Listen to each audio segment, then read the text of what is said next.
Welcome to Making It with Terry Woolman, the show that explores the secrets, successes, and strategies for making it in the music biz. And now, here's your host, Terry Woolman.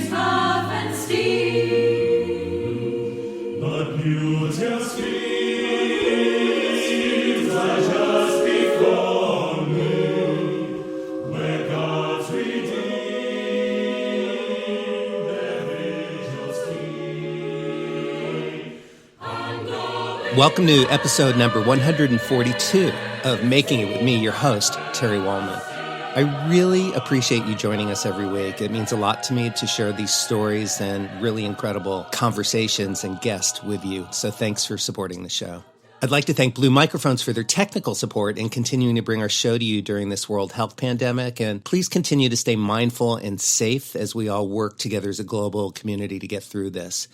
You can find all of our episodes at entertalkmedia.com, Apple Podcasts, Spotify, or just go to terrywoolman.com/podcast. I hope you find my recent conversations with artists Bob James, Gino Vanelli, Boney James, Tony Basil, Berklee College of Music President Roger Brown, and 90-year-old Auschwitz survivor Rose Schindler inspiring, comforting, and entertaining. Also, be sure to check out our episode featuring the new Netflix documentary Crip Camp with directors Nicole Newnham and James Lebrecht.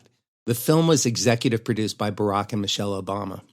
I created this show to focus on what it takes to create and maintain a career in the ever-changing landscape of the music and entertainment business. My guest today is Dr. Alexander Balck.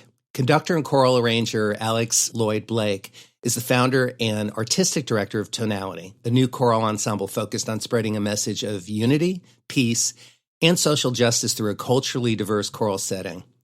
Balck serves as the principal associate conductor of the National Children's Chorus and also serves as the choir director at Los Angeles County High School for the Arts. His film and TV credits include singing on the soundtrack of Jordan Peele's Us, Disney's Lion King, Pixar's Spies in Disguise, and also performing as a singer on the 92nd Oscar Awards. Balck completed his doctorate in musical arts degree at the University of Southern California in 2019.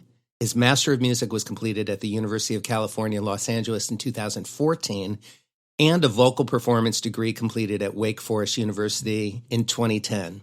Alexander Balck, welcome to Making It. Thank you so much for having me.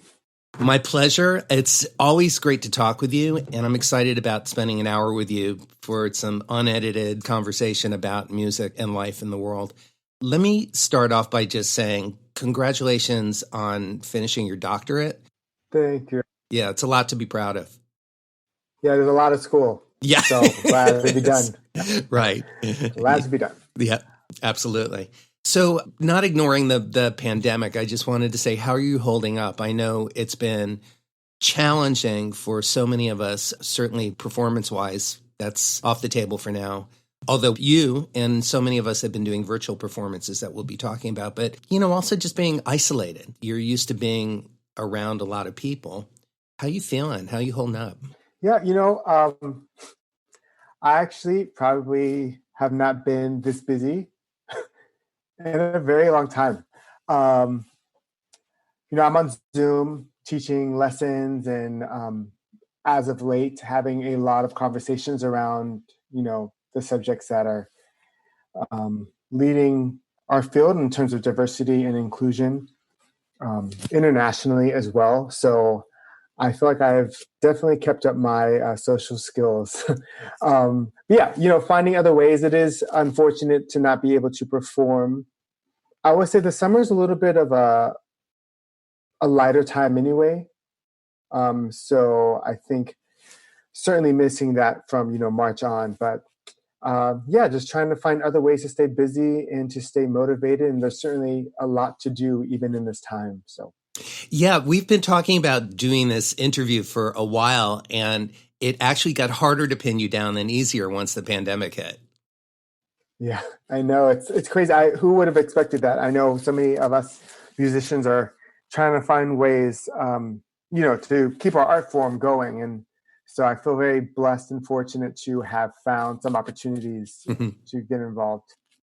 Yeah, I'm happy to hear it. And by the way, I'm going to do a few shameless plugs through this conversation. And why don't we start with the obvious? You had mentioned that you were doing online teaching. In addition to the mentoring and all of the teaching that you're doing, you have a very specific sight reading course that you offer where people can have one-on-ones with you. I believe an hour or an hour and a half. I don't remember. There were three options.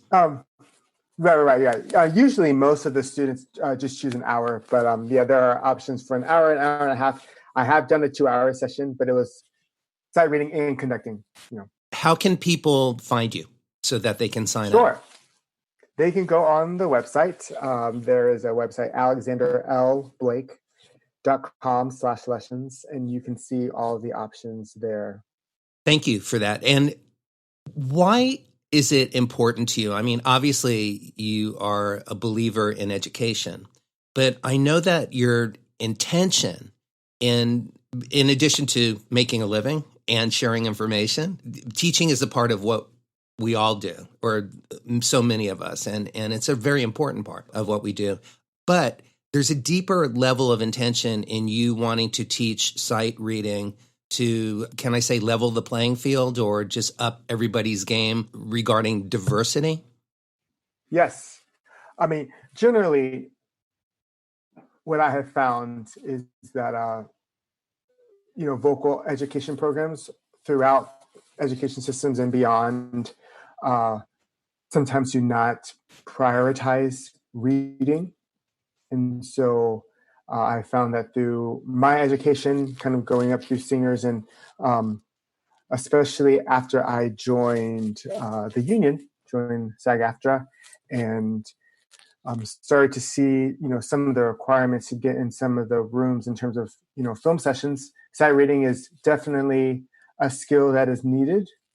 And depending on what tradition and how you grew up with your educational setting, sight reading could have been a part of it or maybe not. And so I found, especially with a lot of amazing readers who grew up with more oral tradition or non-classical training, that they are amazing singers, obviously, but the sight reading portion has not been as developed. And so since that is a tradition that I come from, I guess both traditions, right? I grew up singing gospel music. I actually feel like in some ways that helped my ear more than any of the classical training. Mm-hmm. And so now I feel, with having both of those traditions under my belt, that I can use a particular experience to help other singers who grew up with an oral tradition find an accessible way into sight reading. And so they can also, too, be in these rooms. Because really, I think that's probably one of the only things that's keeping people back, right? More or less. Right, because they already have the skill, the talent. They've got the instrument, and they know how to use it, and they know how to blend. But like you said, they come from the oral tradition, and they're lacking that skill. One of the things, I read some of the comments from students who have studied with you on your online course, and they talk about you creating a safe zone for them where they can feel comfortable and not defensive, where you actually instill confidence in them as well. Thank you. Yeah. I find that not most, but a lot of the challenge around sight reading is the mental belief that we have been told that we can't do it. Right. And so really, I find that part of the sight reading lessons, I'm as much of a cheerleader as, as an educator, really just telling people we are fighting this belief, this cultural belief that it's going to be harder for us to sight read. And really that's not the case. And I like to tell the students, especially ones who come from oral traditions, there are certain ways that I like to teach that use the skills that you have. Like you already have the oral skills. So really we are just putting names and intervals and theory to what you already know. Mm-hmm. One of the biggest things I got out of learning and studying in conservatory was that music theory, which seemed very daunting and highly intellectual and kind of scary in some ways, was basically just explanations of what sounded good and why. And the notes were basically just a way to notate somebody's original idea, somebody's thought. And no teacher told me that.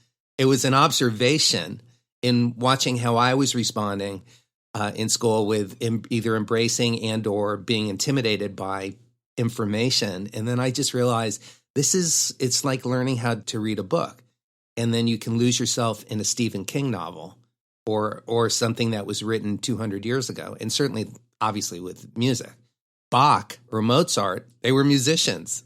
They had day gigs. Their side hustle was working in a church. Right. And, we're reading this as sacred information, and in many ways it is, but it was just like you or I, when we write music, we have an idea, we have a sense of inspiration, and it's a way to notate it, and then it's a way for other people to get inside of our imagination and bring it to life. And so I think it's just great that you are offering that and offering it in that way. Thank you. Yeah. I think the way it's taught is important. I think also the lens at which we see it is important. I don't think a lot of teachers come from an oral tradition. Obviously, a lot of teachers come from classically based traditions. And so they teach it in that way, which is kind of sometimes sight first, hear later, which is kind of opposite from obviously those who have oral skills. And so, my thing is, can we find the things that you hear? Can we find the notes and the patterns that you hear first? And then we put names and patterns to them, mm-hmm. as opposed to let's look at this and then try to figure it out. That's not how Balck did it. Right. So I wanted to start off by talking about tonality, but I also want to talk about you and your upbringing. So let's just blend the two. Sure. We'll start briefly with tonality and then more about you so people get who you are and how you ended up who you are today and why. And then we'll continue with more about tonality because I have a lot to say about the group and your work with them. You were established in 2016, and you're essentially an award-winning ensemble known for open-hearted singing, which is a great way to really define what you guys do. And you also premiered your first album in 2019 called Sing About, and it's available on iTunes, so everybody go check it out. What's your mission statement on tonality? Sure. Tonality is a group that focuses on, as you said, unity, social justice. Diversity is certainly the way that we like to go about expressing these messages through both the singers and the genres and composers that we work with to make sure that we get a well-rounded as we can of a perspective around the things that we're all struggling and dealing with and working through as humans. Mm-hmm. So define diversity, because you broad stroke it in your group. Yeah. So diversity, I mean, the diversity that we deal with is mostly racial, cultural, but I think really just not just noting or, utilizing, but really validating the different people and cultures. Really making sure that people feel heard and represented, but they also have some agency in how their cultures are represented, which includes, to me, it's diversity and inclusion, because you can just have diversity and just have people be different, but the lens is still the same. But really including people in all aspects of what we do, how we talk about the subjects, who speaks at the concerts, when we do different genres, bring in the composers to really make sure that we're not guessing or estimating at styles. Really just trying to find a way that really kind of like diversity is in every single aspect of what we do. When you just use the word inclusive, it reminded me of the first time I went to hear your choir sing with you conducting. And it was inclusive in so many more ways than I would have expected. I expected it from the choir and from you because that's what I knew about you and that's what I had read. You extended further than the choir. You made the audience feel inclusive. And I'm not just talking about emotionally, physically, you made us inclusive in two ways. One was early on in the concert, it might have even been the opening piece. The choir actually came out in the audience and surrounded the audience.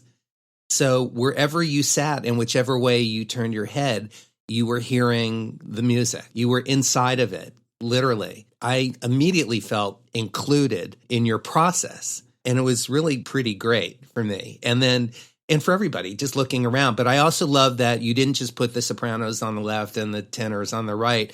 They were staggered groups. So wherever you listened, you would hear an alto part or a tenor part or a soprano part, baritone part, which most people don't get to experience unless they're actually singing in a choir, or sitting in an orchestra. So your inclusivity expanded. The other thing is you had us all sing, later on in the concert. And it was really fun because it was an original piece of music that we had never heard. It was not a folk song. It was a legit classical piece of music that was very sophisticated. And you just very easily, just effortlessly invited us all to sing along once it was established, that when the melody was established. And then you went with key changes. You modulated. And as simple as just as you were conducting, you just sort of like looked over with a twinkle in your eye at the audience and kind of nodded up. And then we went up. And I was so enamored by that. I thought it was really daring, but it also really actualized and made physical this inclusiveness and this diversity that you have, because the audience also was not just filled with other singers. It was filled with non-singers, and it was filled with people of all different ages, backgrounds, colors, shapes, points of view. Yeah, the dream. That's what we want for our concerts. We don't get a lot of that in classical choral concerts. Yeah. Simply. It was great, Alex. Yeah. Thank you. I mean, and we kind of depend on the fact that we know that our singer friends are in the audience. So we could do those things like, key changes with audience singing and not feel totally scared. But no, to me, it's so important. I think, especially with the messages that we're giving, it is not us giving messages to you. Like, this is our world to fix. And so I feel like pieces and opportunities like that allow us to embody that musically. Mm-hmm. We'll circle back to tonality and how you enable and create opportunities for your audience to actually get involved instead of just making them feel like, wow, that was really important. Now what? So we're going to get back to that activism aspect of it. Let's talk about you. I know that you were born, actually, we're born a day apart, October 20th for me, October 19th for you. So fellow Libra, that's one of the reasons I think we are just comfortable with each other. We do have some similar points of view in process. But you were born in Jacksonville, North Carolina, a year before I made my first record. And you have accomplished and are accomplishing and creating an amazing legacy of work in your short time on this planet. So I can't wait to continue to see what you do with your life and with your music. What was it like growing up? Was there music in the house? You sang in church, but obviously you got some legit training. Tell me what your family was like and what it was like growing up. Yeah. Jacksonville, North Carolina, very small town. No one knows it really. I mean, there was music in the house in terms of, I remember dancing a lot when I was younger. But my parents are not particularly musical. And really, it was just my training really came in the church. Mm-hmm. I remember my mother told me, obviously I don't remember it, but she told me one time that I had a toy keyboard when I was like 3 or 4, and I played something that was on the TV. But of course, us not knowing really anything about music, no one really kind of went with that. It's just kind of like, oh, that was interesting. But I sang in church, and then eventually I was the only kid to sing in the adult choir because I just kind of picked up harmonies easily. Mm-hmm. And I remember taking a couple of music lessons at the church, just kind of hanging around, our pastor's son, who was also pastor, but was also the accompanist for the choir. And so just hanging around, learning keys and learning how to play like 1 or 2 songs on the piano. And then I went into middle school and took choir there. That's kind of my first choir.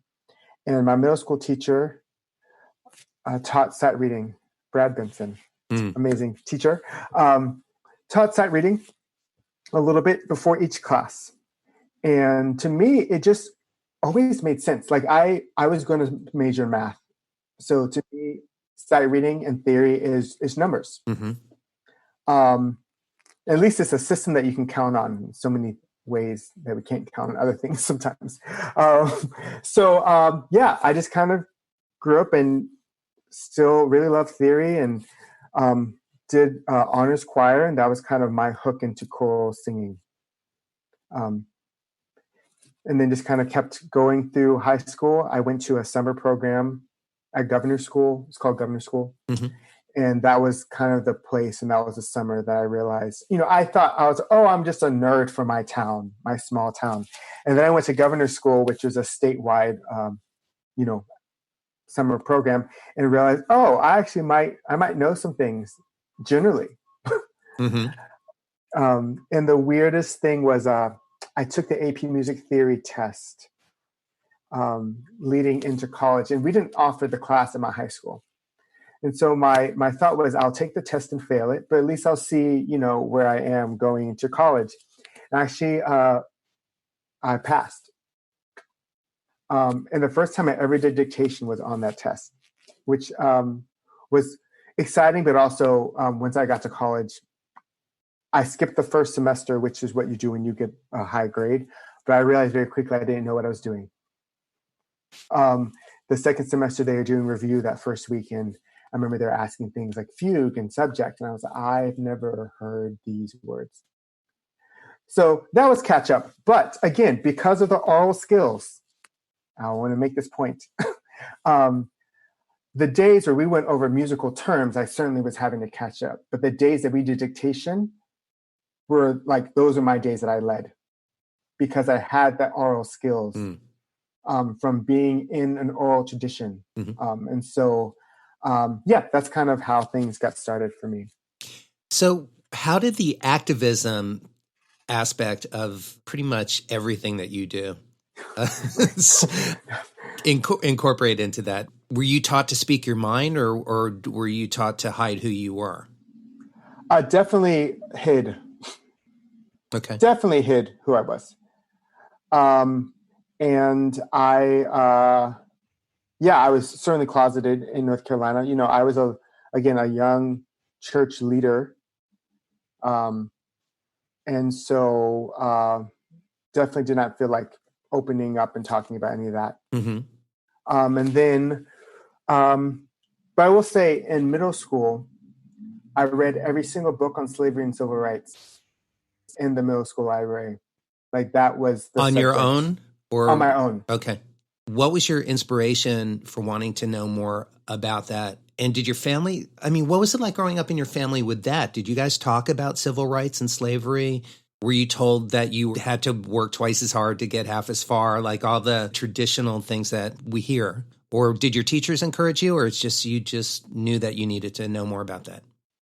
I don't really know how I got started. I do know that my church went to a Holocaust museum when I was younger. But maybe because of my own experience, family life was not actually that positive.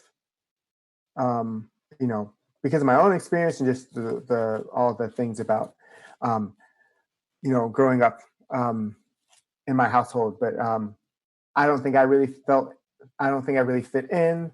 I certainly didn't feel open to talking about a lot of things. But maybe that, I don't know where that kind of inner kind of passion developed.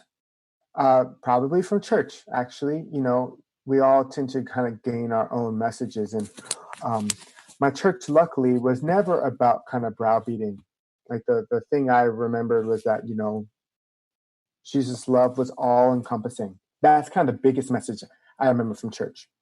I don't know what it was, but as soon as I got on a subject, this is kind of like me in all aspects, food and otherwise. I find what I like and I pretty much stay in that lane. And so when I started reading about slavery and reading about civil rights, like those are the subjects that really hooked me. And something about justice, I don't know, maybe it's because I'm a Libra, who knows. But I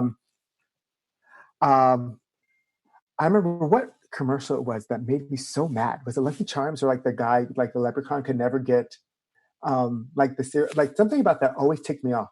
But anyways, that aside, I don't know what it was, but something about those stories always kept me hooked.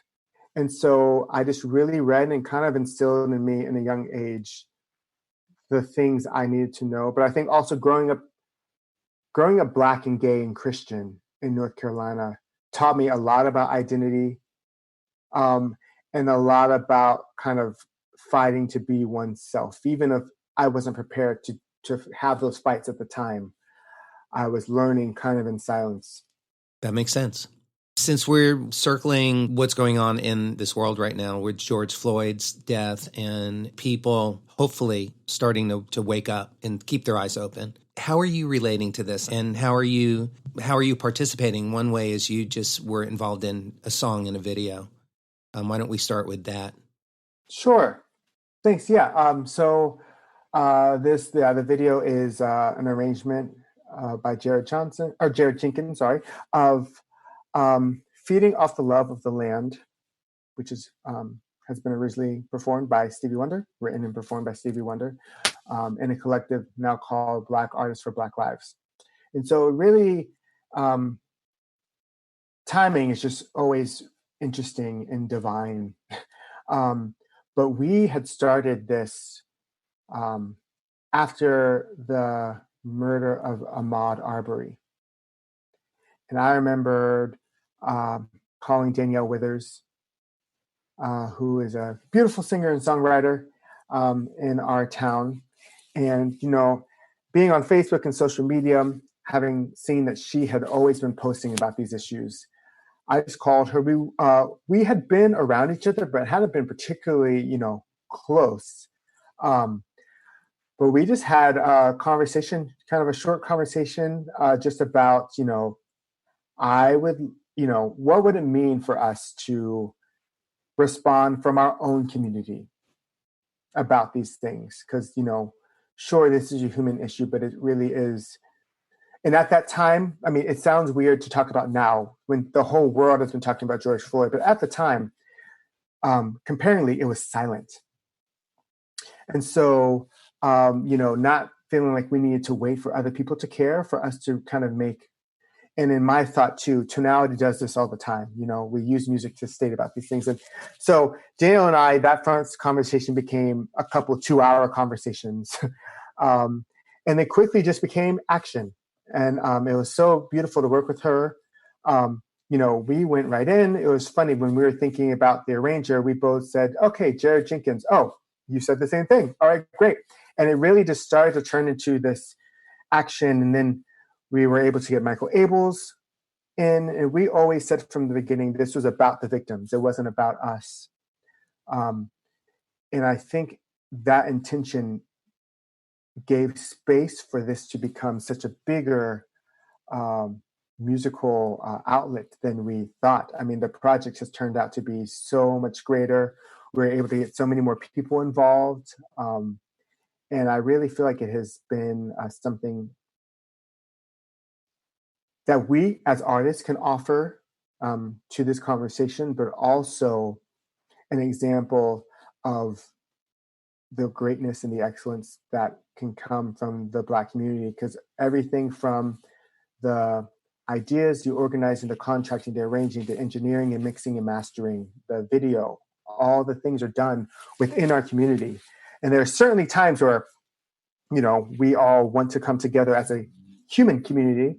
But I did think that this was a particular moment for us to be able to speak on behalf of our own specific pain and trauma and healing from within our own subset of this human experience. So.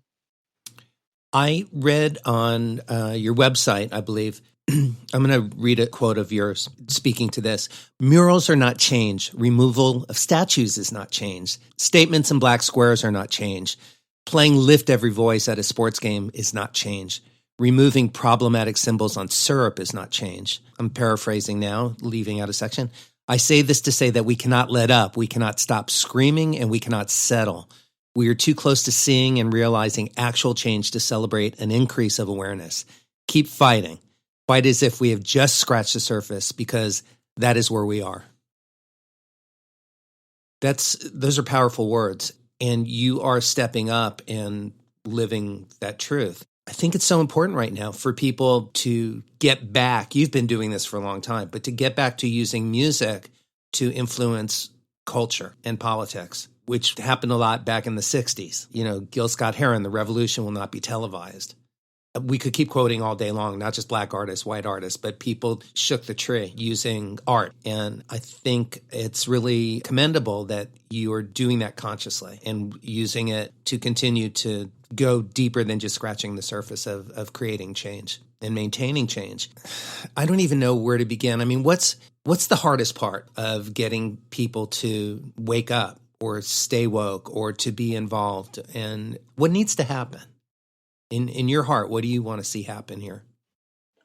I think a short answer is seeing people uncenter themselves, especially non-Black people, when it comes to these subjects.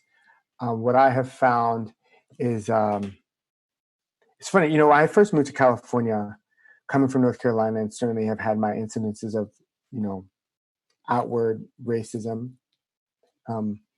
there. I remember I came here when I started my master's at UCLA, and I remember I was asked a couple of times, oh, this must feel a lot different than you felt in North Carolina, in terms of race. And I remember thinking, yeah, sure. Certainly hadn't been at a school with that kind of demographic. When you ask that a couple of times, you feel like, oh, okay, that's an interesting question. When you continue to be asked that question, it starts to say something. I was like, why are you so desperate for me to tell you that you are not racist? And why is that one of the first questions you ask me as a Black person? And really, that became the epitome of my experience with progressive communities, frankly. It's not that I particularly feel racism differently here. It's that I'm told and I'm expected to feel it differently because people supposedly know better. And what I find, frankly, I'm not really that concerned with changing the conservative mindset. I don't think I'm going to live long enough to be able to do all of that work. My work, and to me, the hardest part is to get people to see that you don't have to be. You can be a good person, and you can care about justice, and you can still be a hindrance to progression. And I think getting people to see that meaning well does not mean doing well. And I also posted this on Twitter. If you hit me by accident, if you swatted a fly and you hit me in the face, so for so many years here, I feel like I was expected to say, while that hurt, I know that your mother didn't teach you violence, and I'm sure your hand hurts, and let me find ice for you to go along with this analogy. And I was like, no, if you hit me in the face, even if it's by accident, like how you feel about it is between your therapist and whatever deity you worship. It is my job to tell you that my face hurts. And I think we're seeing this in a huge way. You don't have to be outwardly and blatantly racist to perpetuate racism. When the system is inherently designed, has been from the beginning, to center whiteness at the expense of other people, if you're not actively resisting that system, you are perpetuating it. And I think people are finally starting to realize that aspect. And so what I've said to friends is, I will compromise. I will not yell at people for taking so long to realize. I also won't sit here and wait for you to feel better about your guilt or shame. We need to move. So that's kind of what I am seeing. But when I posted this, I've been getting, again, these questions, kind of recurring questions. They say more than I think people realize. And so I've been asked a couple times in the past week or so, do you feel like things are getting better? And I was just like, again, the first couple times you're like, oh, okay, interesting. And then we keep being asked, I was like, let me just address this. I'm so fortunate that we are seeing shifts of awareness. And we're seeing representation that people really understanding how deep this goes, how American this problem is. But certain people, certain subsets of our community finally becoming aware of this does not define where we are in this fight. I've been doing this certainly for a couple of years, but our community has been fighting for justice since we arrived in this continent. And if you think about, the plight of Native Americans, since this country has started, this issue of systemic racism has defined who we are in terms of our interactions with people as Americans. So I would love to see that people kind of really take that in. And I've been saying to friends, I almost feel like we should be looking at some of these systems with a pessimistic view, not in order to become negative, but to really assume first that the system is inherently designed to be unequal. Then be proven wrong. I think most of the time you'll find that a lot of these systems actually work the way they're designed to work. And again, I don't mean pessimism in the way of thinking negatively. I just mean thinking realistically about how deep the roots are and what we really need to do to make some foundational changes in the ways we've seen so many things that we've taken for granted function. Very clearly said, Alex. As I'm listening to you speak, I'm rethinking my question that I asked you when you talked about in junior high school, delving into deep reading about slavery and American history. And I think the better question for me to have asked, not the why, but what did you really learn from all of that reading? And I think, and it feels like you're speaking to that now. It's about a long, very long history of a system being built to work specifically in a racist way. Quite simply. Are those the kind of things that you learned from all of the reading that you did? And certainly just from living, of course. Right. I think both. It was kind of like the things I read further solidified how I felt. But I think also gave me, some really interesting perspectives, and also helped me realize that as a religious person, as Jesus did, so many people have lived and lost their lives for the fight for all people to be equal, and for those who feel like power is inherently theirs, to share what those freedoms could be. And so it also gives me some strength to think so many people have come. I say, people have lost their lives. I sit here screaming at choirs, like I'm going to be fine. But, you get the job done, though. Yeah, and it's funny. I talk about that as if it could be an inhibitor of opportunity. And it can be, and I know it has been for so many people. But really, I have found the more honest and vulnerable and the more determined I become to really speak about the things that matter, the more opportunities have come. I am in the union, and I feel like you and I are having this talk because of Tonality. And so I think it has been my experience that the more I kind of come at the work that I do kind of with open hands and in service, particularly of those who might not feel the same opportunities to speak up, it actually has continued to opened up more opportunities than I could have imagined.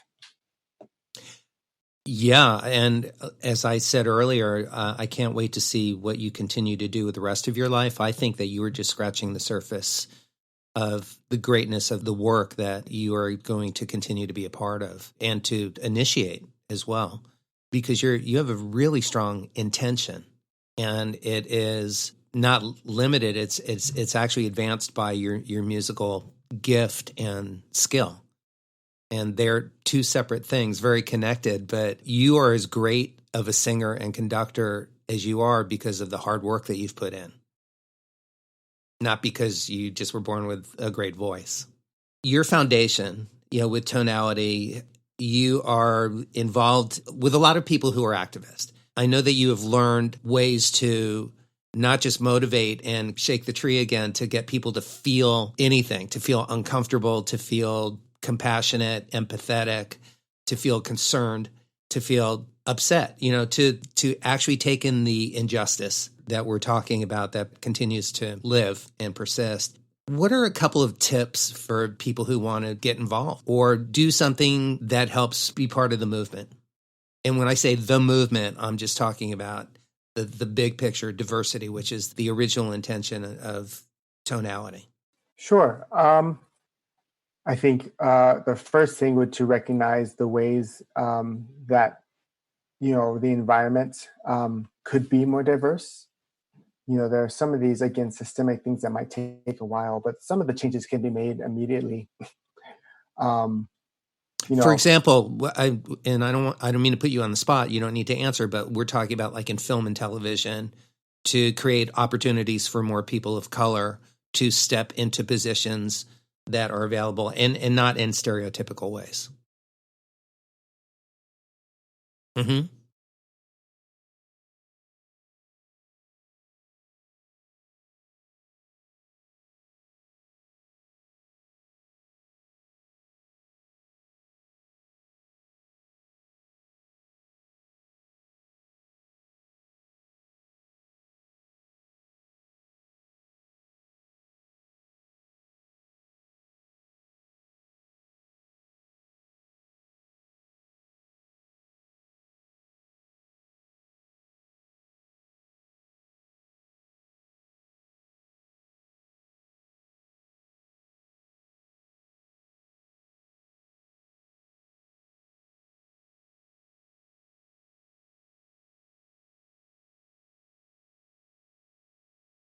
Mm-hmm.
How is that being received by the people in power? What's your experience so far on that?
I agree with that. Absolutely.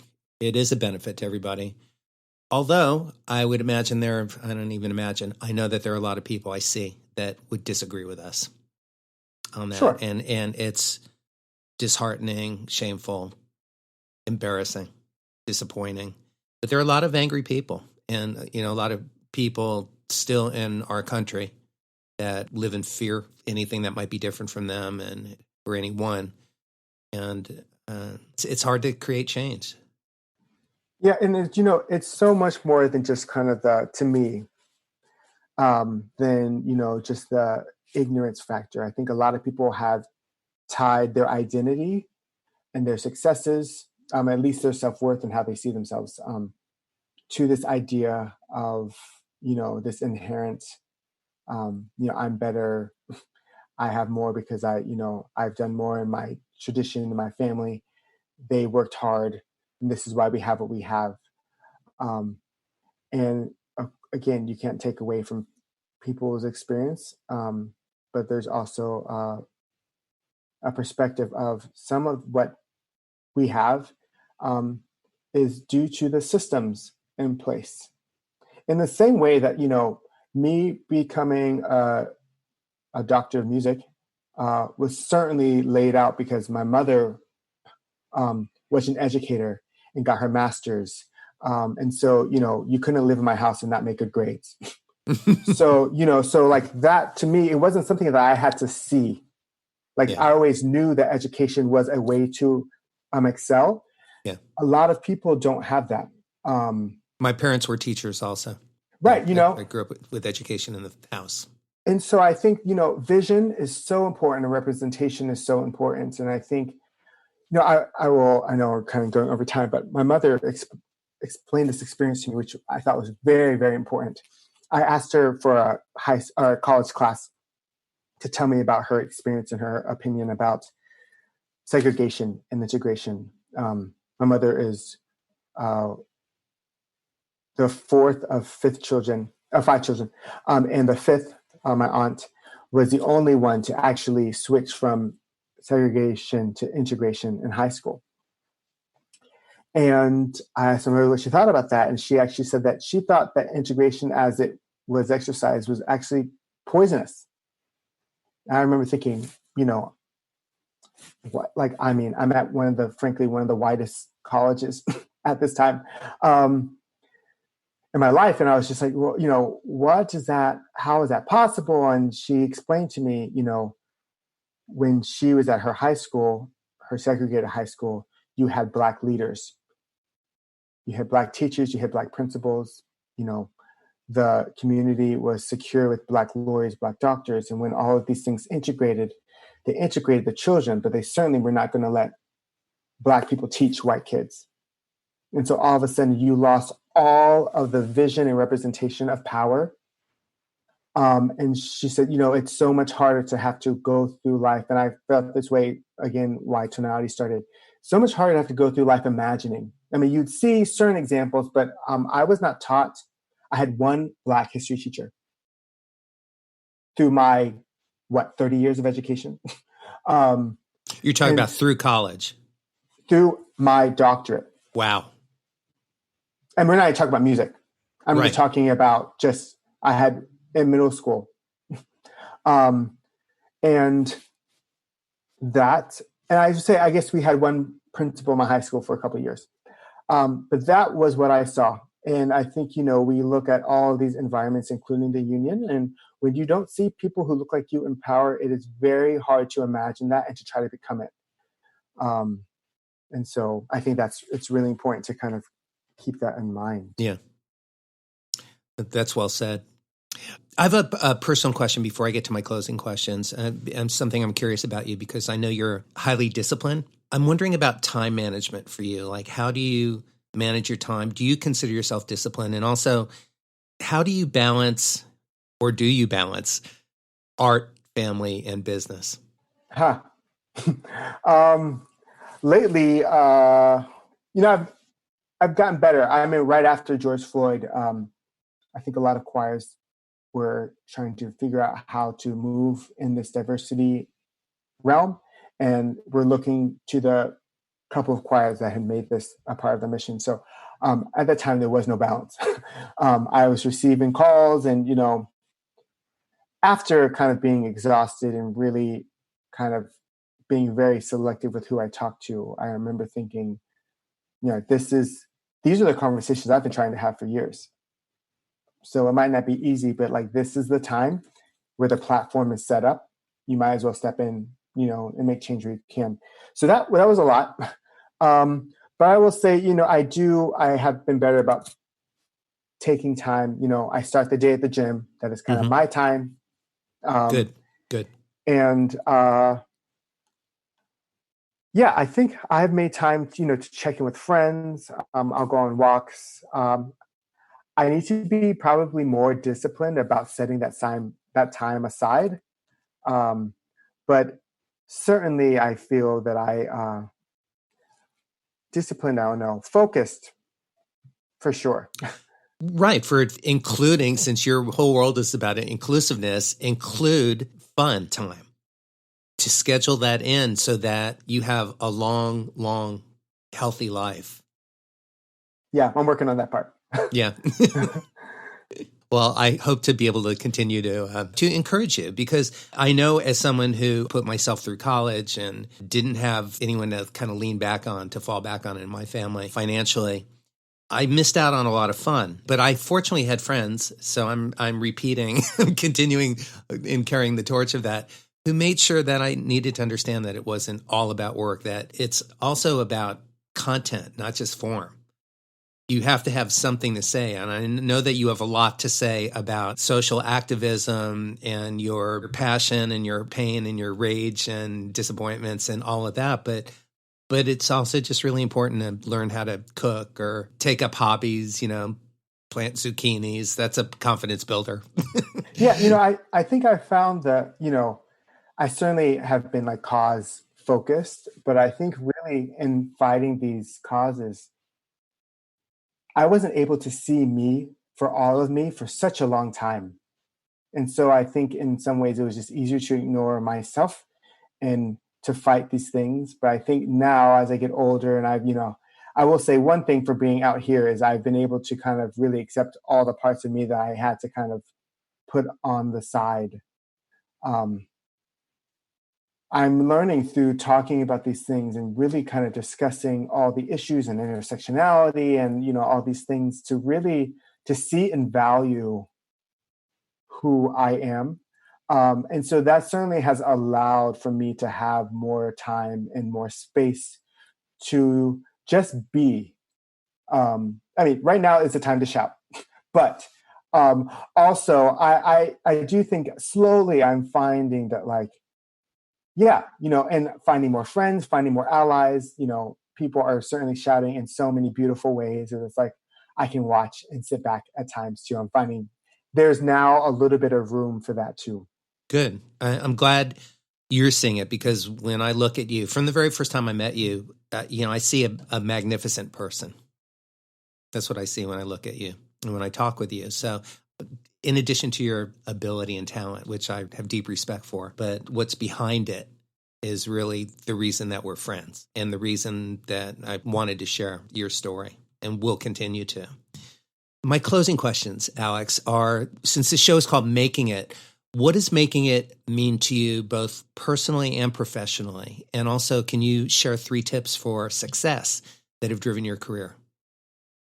Sure. Making it. I think for me, really just trying to find the things that are important, and just trying to find ways to give and be open. Again, I have found so far that when I work in different activities or experiences that serve the community, whether it be teaching sight reading or, doing events that are involved caring about others, it has come back to me grander than I could have imagined. I know we are taught, and it seems like the environment here is, be about yourself. We're all here to win. But we really can win together. At least I have seen that in my experience. the things I have done with community have turned out to become more. I mean, I didn't know what SAG was in 2018. It's probably my own like ignorance there. But I was going to say, look at what has happened. And the more I feel like I have been involved in just caring about others, which might seem, counter to what we are told LA is about. LA has continued to blossom opportunities for me. So I would say that's kind of the biggest thing. Find ways to serve others. It will help you. And then professionally, I think walk through the doors that open. Yes. I feel like every year I make goals, and by February, I'm laughing at like how off I was. So certainly, I mean, this year was another one of those, So yeah, I just think, I don't know what it means to have like a defined career, which for me, in the way I like to think, it would have been nice to have some stability. But I thought, but really the doors are opening. I'm finding random connections, and those connections are leading to other things. And I mean, that's how the Oscars happened. How did that happen? So I started teaching at LACSA, and the orchestra and the choir were asked to do the finale of the Grammys. So my first conducting of like an actual session was for the finale of the Grammys. And the music producer, Ricky Minor, who is amazing, such an inspirational person and a caring human being, we got to talk for a couple of minutes, and then I find out, I think it was a couple of days later, that I had been, I was able to be involved in the choir to do the Oscars because of Ricky Minor. And great. Again, like, who would have known that when I started working at this high school? Right. So, doors open. At this point of your life, with everything that you know to be true, if you could, what would you tell your younger self? That you are enough. That you are enough. And, continue to live with that truth. You are loved, you have community, and you don't know how your voice might impact others. Beautiful. Beautiful. Anything on your heart or mind for before we say goodbye?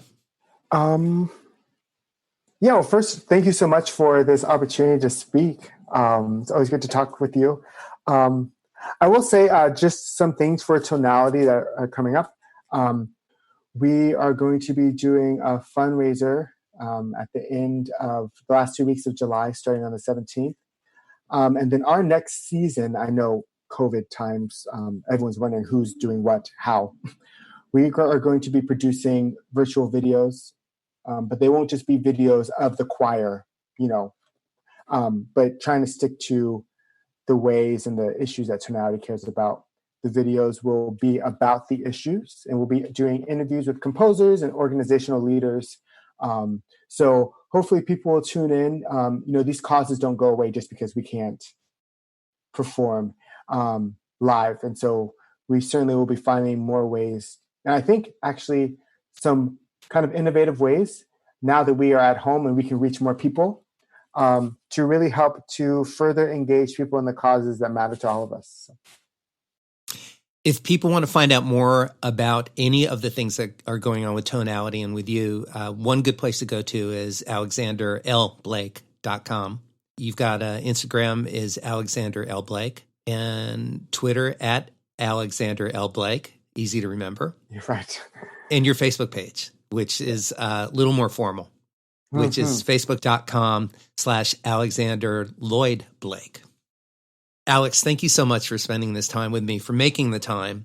It's great to see you continue to stay inspired and safe. And I want to thank everybody who's listening for joining Alex and I. Go up on iTunes and check out the new record. I don't think you'll be disappointed. The choir is exquisite. The music has depth musically and also culturally and emotionally. And I love this choir. The work that you're doing really moves me, and I can't wait to come hear you guys again when it's safe for us to all come out and gather. Right. So, Alex, thank you so much. It's great to see you. You too.